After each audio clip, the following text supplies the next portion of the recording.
안녕하십니까. 수강생 여러분, 제4주차 2교시. 지난 시간에 이어서 6번까지 했죠. 7번째 반대 입장은 뭔가 하면 인간의 개체성 파괴. 인간의 개체성. 인간의 개체성이란 말. 개체성이 영어로 뭘까요? 개체성. 우리가 첫 시간에도 두 번째 시간에 공부했지만 개체성 하면 individuality. individ. 뭐죠? divide죠. divide에서 온 말. divide가 뭐예요? 나누다. dual 하면 할 수 있다, 할 수 없다, 부정. 그러니까 나눌 수 없다. 개체성은 나눌 수 없다는 거예요.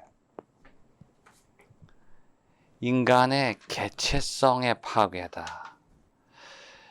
이 인간의 개체성이라고 하는 것은 인간이라고 하는 존재는 더 이상 나눠질 수 없는 아주 가장 특수한 하나의 마지막 단위예요. 더 이상 나눌 수가 없어요. 그런데 이 인간을 끊임없이 만들게 되면 그 인간의 개체성이 파괴된다는 거예요. 다시 말해서 인간의 그 고유성, 존엄성. 왜냐하면 복제라고 하는 것은 인간을 무한히 만드니까 인간을 다양성으로 만들어 버리는 거예요. 어디 가나 똑같은 인간이 있다는 거죠. 그래서 인간 출생의 신비가 인간의 개체성에 있다는 거예요. 인간의 존엄성도 마찬가지죠. 근데 끊임없이 인간을 복제하게 되면 한 인간이 죽어도 그 인간의 가치가 무시당할 수 있다는 거예요. 그래서 인간의 개체성의 파괴라고 하는 것,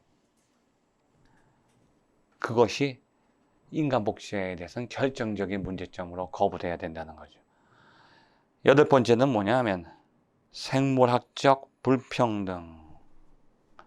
생물학적 불평등.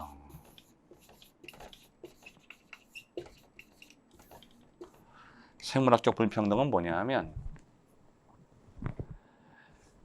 본래 인간은 자기가 끊임없이 자기를 변화시키고 발전시킬 수 있는 자유가 있어요. 모든 인간은 자신의 고유한 의지가 있죠. 그런데 복제된 인간은 그러한 선택의 자유가 없어요. 내가 무엇을 선택하고 의지하고 결정할 수 있는 게 아니라 이미 원본, 처음에 복제할 때 원본 인간에 가지고 있는 그 모든 것들에 다 종속이 돼버려요. 예를 들면 내가 성격이 약간 사이코 기질이 있다. 그러면 나를 복제할 때 그 복제된 인간도 똑같은 성격을 갖는 거예요. 똑같은 모습, 습성. 그러다 보니까 복제된 인간은 종속당한다는 거예요. 생물학적으로 평등성이 깨지는 거예요. 그러니까 그 인간의, 태어난 인간의 복제된 인간이 종속당한다는 거죠. 종속당한다는 거예요. 생물학적 불평등. 자, 그 다음에 9번째는 사회심리학적 위험. 사회심리학적 위험. 사회심리학적 위험. 사회심리학적 위험. 이게 무슨 뜻인가 하면 그 영화 AI라고 하는 영화 제가 설명드렸죠. Artificial Intelligence.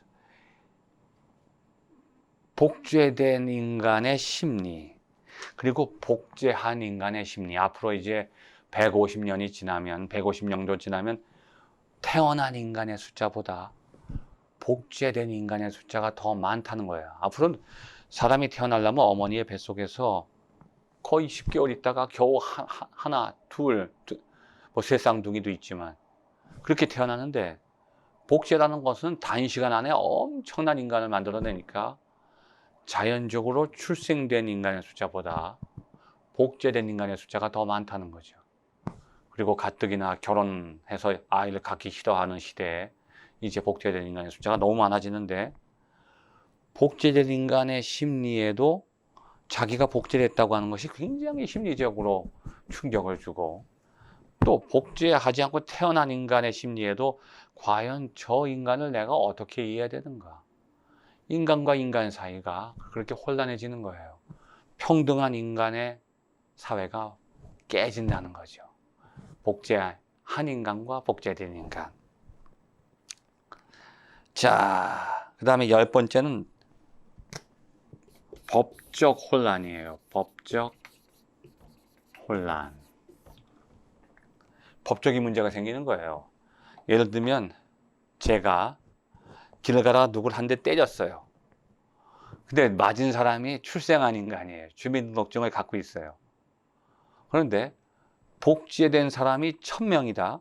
그럼 1000명에게 그 사람과 똑같은 주민증을 발행할 수도 없어요.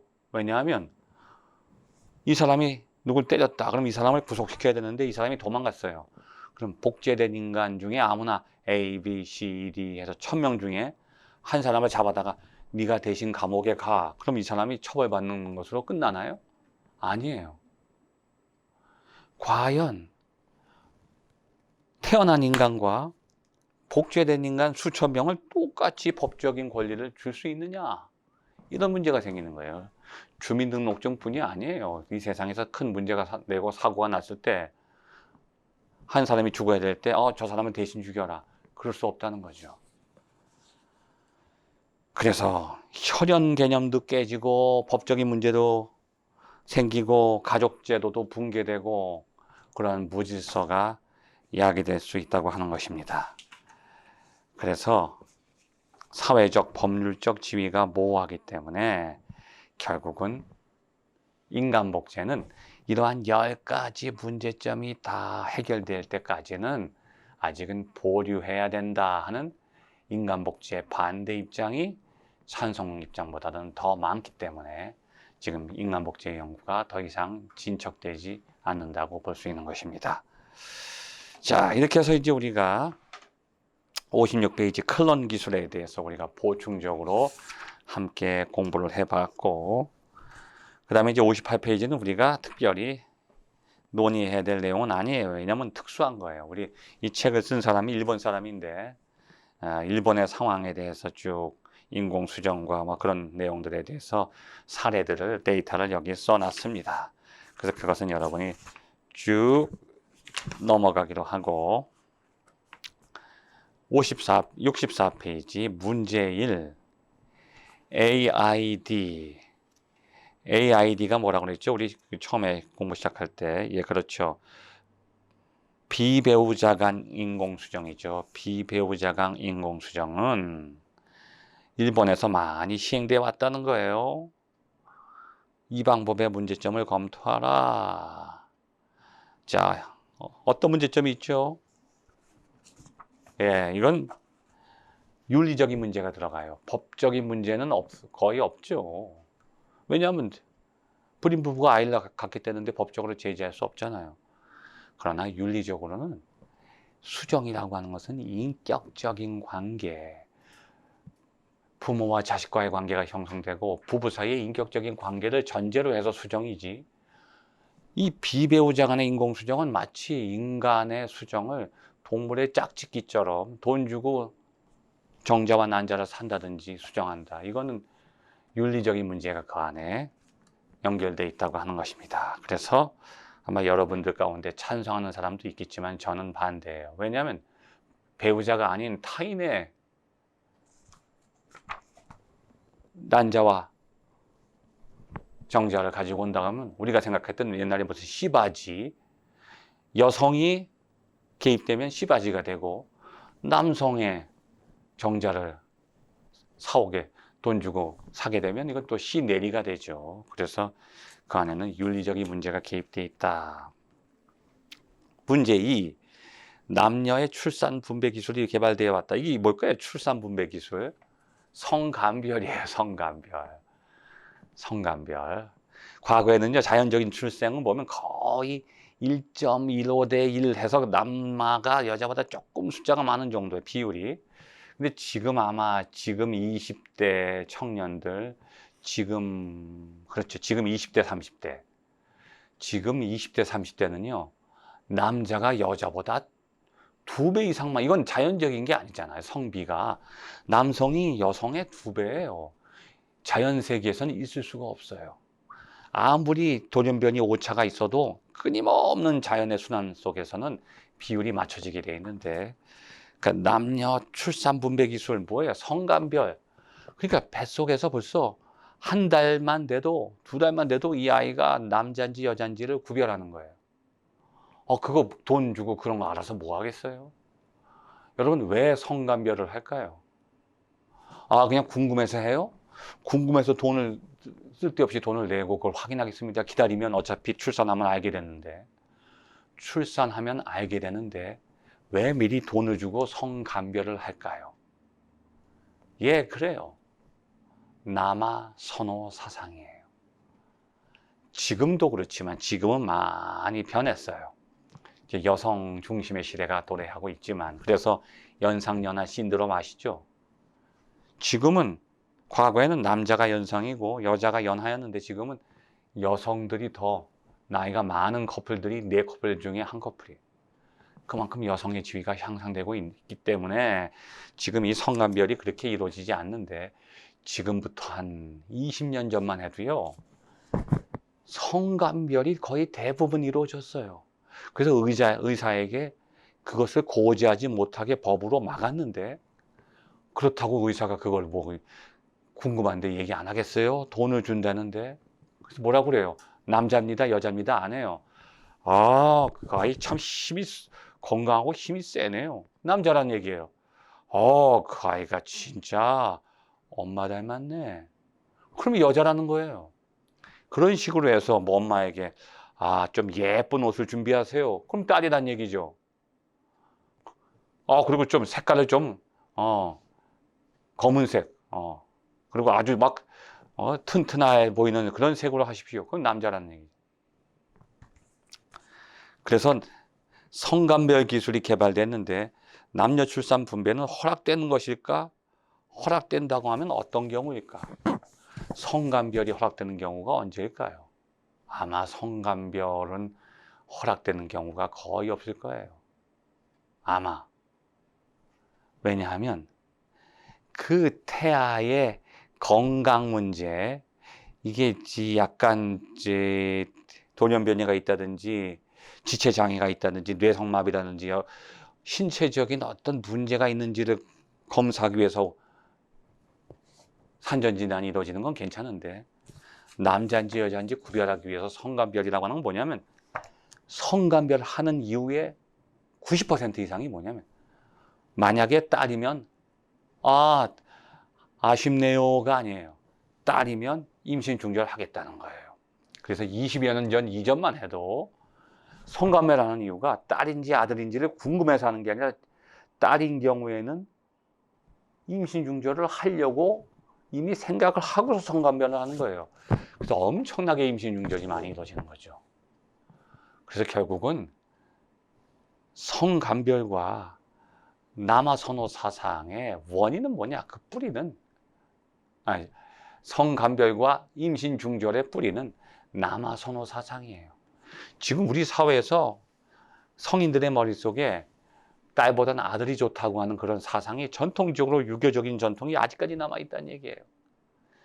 그래서 대부분의 가정에서 딸을 낳게 되면 이건 아주 부정적인, 대를 잇지 못한다, 아들이 있어야 된다, 그런데 그런 생각을 아빠가 하는 게 아니에요. 남자들이 그런 생각을 갖는 게 아니라 엄마들의 마음속에 아들을 선호하는 사상이 들어가 있어요. 왜냐? 남아선호 사상을 그렇게 형성시킨 원인이 또 있다는 거예요. 왜냐하면 엄마들이 살아보니까, 지금이야 여성들이 존중받지만 20년, 30년 전만 해도 여성들이 사회에서 참 어려웠어요. 회사에 취직해도 대우를 받지 못하고 월급에도 차별이 있고, 모든 삶의 상황 속에서 다 차별을 느껴요. 저도 그저께 저쪽 원주 갔다 올 때 보니까 이제 벌초 기간이 돼서 사람들이 많이 왕래를 하는데 화장실에 보니까 여성들이 줄을 쫙 서 있어요. 화장실 앞에. 근데 남성들은 보니까 휑해요. 분명히 남성들의 숫자가 여자보다 많은데 화장실 앞에 가면 남성들은 안 보여요. 왜? 들락날락 하면 되는 거예요. 공간이 크게 필요 없어요. 근데 여성들은 문을 열고 안에 들어가야 되니까 공간이 부족하잖아요. 그래서 여성들은 줄을 서 있는 거예요. 근데 여성들은 그것을 그냥 당연하게 느끼는 것 같은데 사실은 그게 아니에요. 여성 화장실이 남성 화장실보다 10배 이상 커야 됩니다. 그럴 때 남자와 여자를 공평하게 대하는 거예요. 근데 우리 사회에서는 여성들이 그러한 불편한 것을 자기가 그냥 운명으로 받아들이고 사는 거죠. 그러다 보니까 여성들의 마음속에 야, 우리 한국 사회에는 여자들은 불편해. 여자들이 살아가긴 너무 힘든 사회야. 그런 인식이 들어가니까 엄마들의 마음속에 나는 반드시 딸을 낳지 않을 거야. 내가 꼭 아들을 낳아서 이런 고통을 내 딸에게 물려주지 않을 거야. 그런 인식들이 들어가서 남자보다 여자들이 더 남아선호 사상을 갖고 있다는 거예요. 아마 일본도 여기 비슷한 겁니다. 일본의 사례도. 그래서 임신 중절을 위한 성관별은 절대로 안 된다. 이게 우리가 결론적인 답변이라고 볼 수가 있죠. 문제 3번. 새로운 생식기술의 윤리 문제에 학회 회고라는 형식으로 제공하는 경우는 일본의 상황. 이건 뭐 일본에 관한 얘기니까 여러분 넘어가기로 하고. 자, 이제 제4장으로 우리가 넘어가겠습니다. 제4장 65페이지. 뇌사.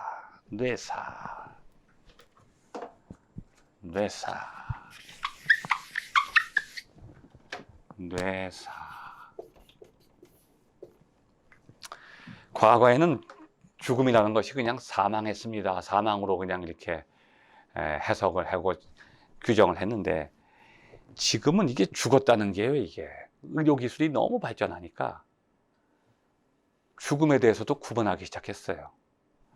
가만히 보니까 저 사람은 심장은 막 뛰는데 뇌가 정지했어요. 뇌가 기능을 멈췄어요. 근데 저 사람은 심장은 멎었는데 뇌가 활동을 해요.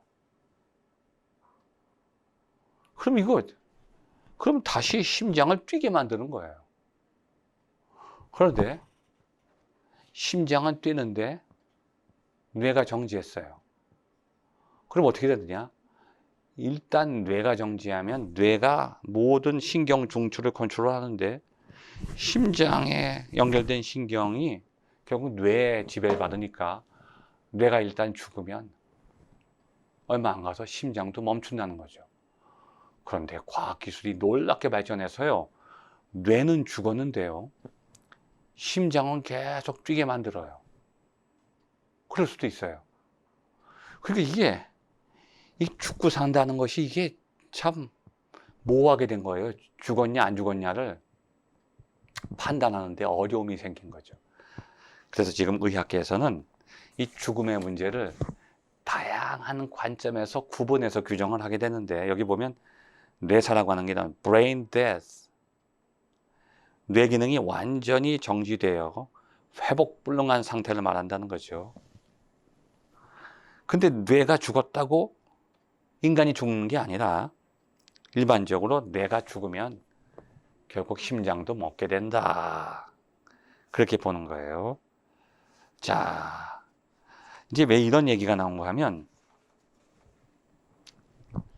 이 동양과 서양의 사고의 차이예요. 자, 우리 동양에서는 인간의 마음이 어딨냐, 그러면 인간의 마음이 손이 어디로 가요? 여기로 가죠. 이게 심장, 이게 마음 심자예요. 인간의 마음이 담겨있는 장기, 그래서 심장이라고 그래요. 그래서 내 마음이 아파요 하면 여길 치잖아요. 근데 서양인들은 마음이 여기 있는 게 아니에요. 여기 있어요. 마음이 여기 들어가 있는 거예요. 그러니까 마음 깊이 감사합니다 할 때는 여기를 하는 게 아니라 여기 이렇게 마음 깊이 감사. 그러니까 사고가 달라요. 동양에서는 인간의 중심이 여기 마음의 심장. 근데 서양의 중심은 인간의 중심이 뇌예요. 그러니까 서양인들의 사고는 뇌 중심적인 사고, 동양의 사고는 심장 중심적인 사고래요. 그러니까 죽음이라고 하는 것도 동양에서는 사람이 죽었다 그러면 심장이 정지된 것을 죽음으로 보는 거죠. 근데 서양에서는 심장보다도 더 중요한 게 뇌이기 때문에 뇌가 죽었느냐, 뇌사 문제를 죽음의 기준으로 삼고 있다는 것입니다. 자, 그걸 염두에 두고 여기 자 66페이지 죽음과 뇌사, 죽음과 뇌사, 죽음과 뇌사, 죽음. 여러분 죽음이라는 게 죽다의 명사인데 걷기 미음 음자. 자, 그럼 여러분 죽음이 death일까요? dying일까요? 죽음이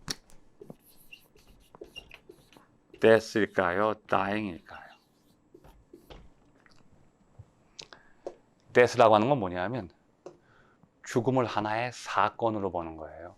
일시적인 거예요. 저 사람이 죽었다. 심장이 멎었다. 그 순간 죽었다. 그래서 사망 시점, 몇 월 며칠 몇 시 사망 진단. 그 시간에 죽었습니다. 자, 의학계에서 그렇게 볼 수 있죠. 사건이에요. 데스는 사건. 법학이나 의학에서 주로 많이들 해석하는 건데, 근데 과연 갑자기 우리가 죽는 것일까요? 아니면 아까도 설명드렸듯이 태어나는 순간 노화가 되면서 점점 죽음을 향해서 나아갈까요? 이건 뭐예요? 죽어가는 거라는 거예요. 과정이라는 거야. dying은 과정.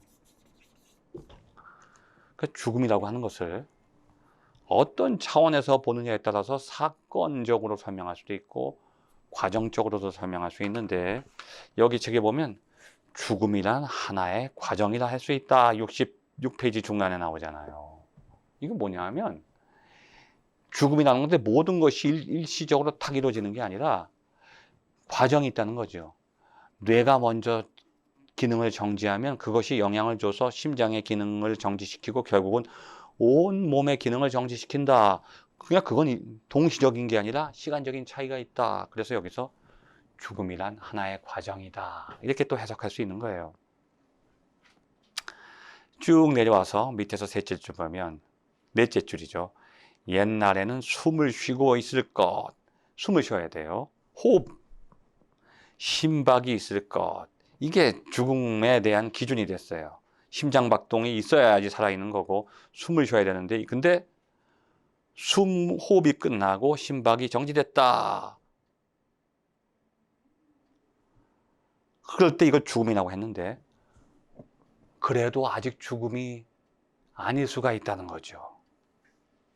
자, 왜냐하면 호흡이 정지되고 심박이 정지되고 동공이 확대되고 그렇게 됐는데 그 사람들이 다시 살아났다고 하는 사례도 존재한다는 거예요. 자, 그 사례 중에 하나가 1960년대 말 67페이지 둘째 단락 이른바 뇌사를 둘러싼 논의가 활발해졌다. 자, 뇌사 상태가 표면화된 것은 인공호흡기 등의 생명유지장치 과거에는 뇌가 끝나면은 심장도 멎었는데 뇌가 기능을 마비됐는데 인공호흡 생명연장장치를 통해서 계속 심장을 뛰게 하는 거예요. 이것 때문에 뇌사의 장기의식. 지금 이 사람 뇌가 죽은 사람을 장기를 빼야 되느냐? 이 사람이 죽은 사람이냐 산 사람이냐? 죽었으니까 장기를 빼도 된다? 아니다. 뇌는 죽었지만 심장이 뛰니까 이거는 빼면 안 된다. 논쟁이 생겼다는 거죠. 그래서 이 뇌사 문제가 아주 중요한 거예요. 장기이식의 문제에 있어서도. 자, 그 다음에 또 식물인간은 달라요. 여러분, 뇌사하고 식물인간 다릅니다. 사람, 그 식물인간이라고 하는 건 뭐예요? 식물인간이라고 하는 거 보면요. 뇌가 죽지 않은 거예요. 아직은 기능을 해요. 그런데 심장이 뛰어요. 근데 기능이 많이 손상이 됐다가 일정 시간이 지난 다음에 다시 뇌 기능을 회복해요. 그러니까 다시 정상적인 인간이 되는 거죠. 자, 이런 문제를 가지고 우리 계속해서 이제 뇌사 문제, 식물인간, 심장사, 이 죽음에 대한 하나의 구분과 논의를 다음 시간에 계속하기로 하겠습니다. 감사합니다.